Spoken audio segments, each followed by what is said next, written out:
राधे राधे।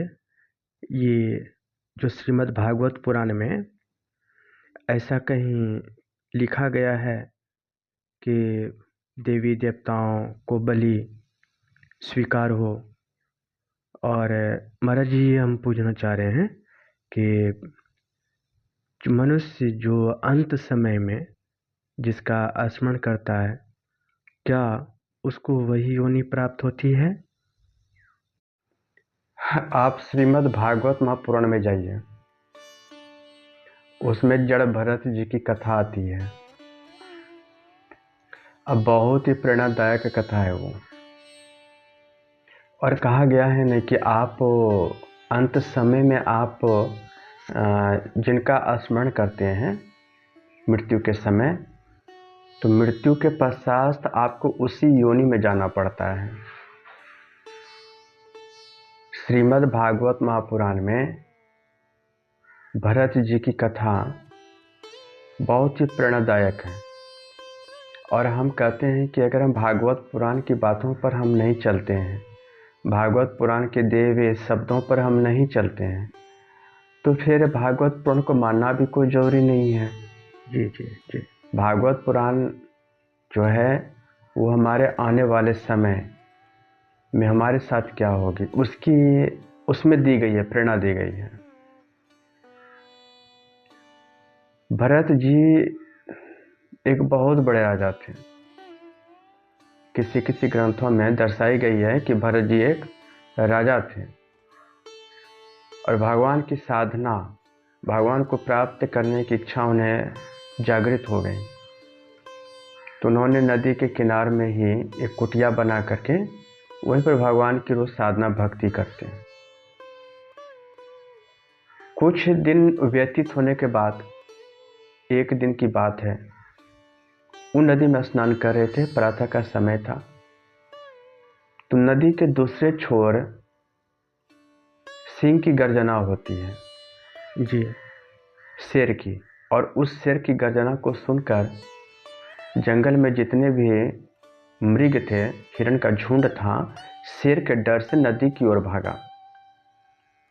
और सबने अपनी जान बचाने के लिए नदी में कूद पड़ा। उन्हीं झुंडों में एक मादा मृग थी जो गर्भवती थी। तो जैसे वो नदी में छलांग लगाई तो उस मादा मृग के गर्भ से जो उसका बालक था वो गिर गया जी। नदी में। मादा मृग तो सिर के डर से बाहर निकल गई नदी में छलांग लगाते हुए, लेकिन उसका बालक उसी नदी में रह गया।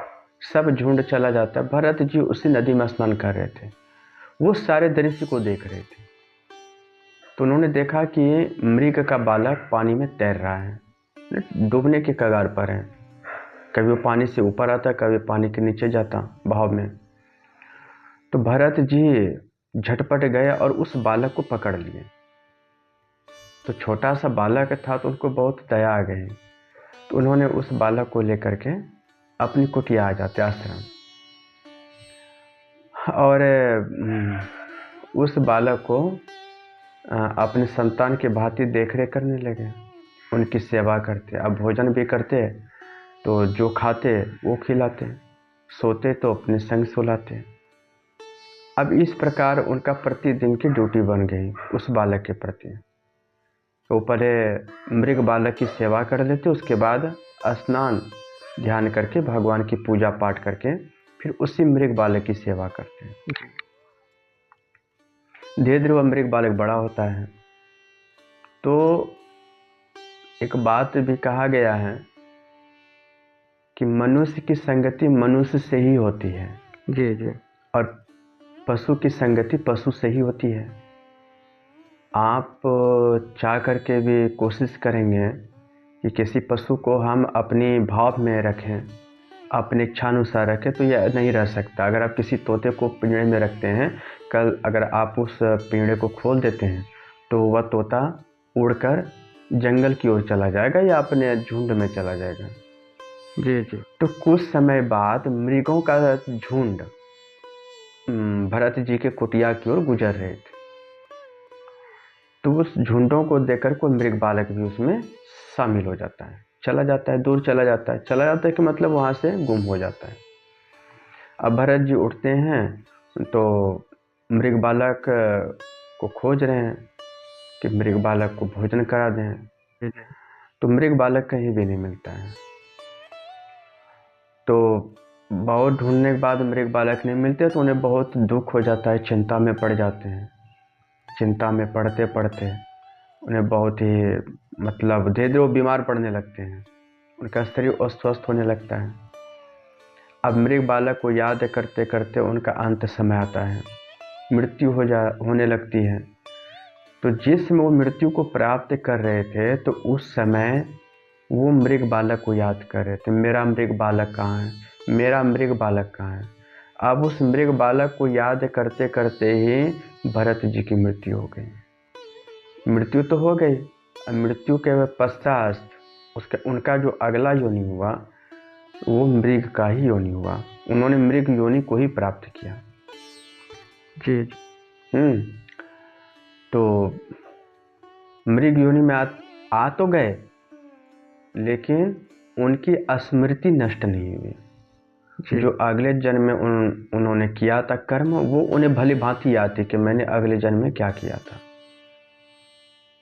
तो कुछ समय बाद मृग योनि में रहने के बाद उनकी भी मृत्यु हो जाती है मृग के रूप में। तो जो उन्होंने मृग योनि को प्राप्त किया था, मृत्यु के पश्चात जो है उन्हें फिर मनुष्य योनि प्राप्त होती है। मनुष्य योनि प्राप्त होने के बाद उनकी बुद्धि मूढ़ सी हो जाती है। इसलिए हो जाती है बुद्धि मूढ़ क्योंकि वो मृग योनि से मनुष्य योनि को प्राप्त किया था। तो अब जो मृग होता है, जो हिरण होता है, तो उसकी तो बुद्धि पशु की भांति होता है। जी जी। उसमें भला कौन वो स्कूल गए होंगे, कॉलेज गए होंगे, गुरुकुल गए होंगे, नहीं तो पशु योनि में ही थे। पशु योनि में रहते उनकी बुद्धि मूढ़ हो गई। अब बेचारे मनुष्य योनि को प्राप्ति के तो वो सीधे साधे बालक, अब घर में जो भी काम करने के लिए कहते बेचारे सीधे साधे तो कर देते थे। भरत जरा ये काम कर दो, कर देते थे। भरत आओ वो सामान उठा लो, उठा। भरत खड़े रहो तो खड़ा रह जाते, भरत बैठो तो बैठे जाते थे। जब तक उन्हें आज्ञा नहीं मिलती थी कि बैठ जाओ तब तक उन्हें बैठते थे। जब तक उनको आज्ञा नहीं दी जाती थी कि खड़े रहो तो वो खड़े ही रहते थे। अब गांव पास पड़ोस सब देखिए, घर की जो वो सेवा करते, काम करते करते ही पास पड़ोस के लोग भी समझ गए कि भरत बहुत शांत बालक है, इसे जो कर दो वही करेगा। तो अब घर के लोग जो काम कराते कराते बाहर के लोग भी काम कराते, भरत जरा मेरा एक काम कर दो, कि भरत जी तैयार हो गए। अब भाई लोगों ने देखा कि घर का जो काम करता करता पास पड़ोस का लोग भी इससे काम लेने लगा। अब इससे अगर ज़्यादा पढ़ाएंगे, गुरुकुल भेजेंगे, इसे ज्ञान होगा, बुद्धि होगी, तो ये हिस्सा मांगेगा। तो भाइयों ने सोचा कि क्यों न इसे खेत की रखवाली करने के लिए भेज दी जाए। बोला भरत आप तो पिताजी नहीं रहे, पिताजी की तो मृत्यु हो गई, अब तो घर द्वार खेत गृहस्थी सब तो हम ही लोगों को देखना है। भरत जी बोले हाँ वो तो बात सही है, तो एक काम करो तुम जाओ और खेत की रखवाली करो, जब तक तुम हम घर आने के लिए ना कहें तो तुम नहीं आना जी, ये स्वार्थ और वहीं पे रहना, हम तुम्हें भोजन पहुंचा दिया करेंगे। भरत जी चले जाते हैं, भाई की आज्ञा थी बड़े भाई के, तो वही खेत पे रहने लगते हैं। 2 दिन भोजन मिलता है, तीसरे दिन से भोजन आना बंद हो जाता है। जी। अब भाई भी भोजन लेके नहीं जा रहे हैं। अब हम भाई का भी आदेश है कि तुम्हें वापस नहीं आना है, तो कैसे वापस आएंगे। वही खेत पे रहने लगे भूखे प्यासे। तो उसी खेत की दूरी पर माँ भद्रकाली की मंदिर थी, माँ काली की मंदिर थी। तो डाकुओं के सरदार ने सुन रखा था कि उस मंदिर में बलि दी जाए तो माँ प्रसन्न होकर के मुँह मांगा वरदान देती है। ऐसी मतलब भ्रांतियाँ फैला रखी थी लोगों ने।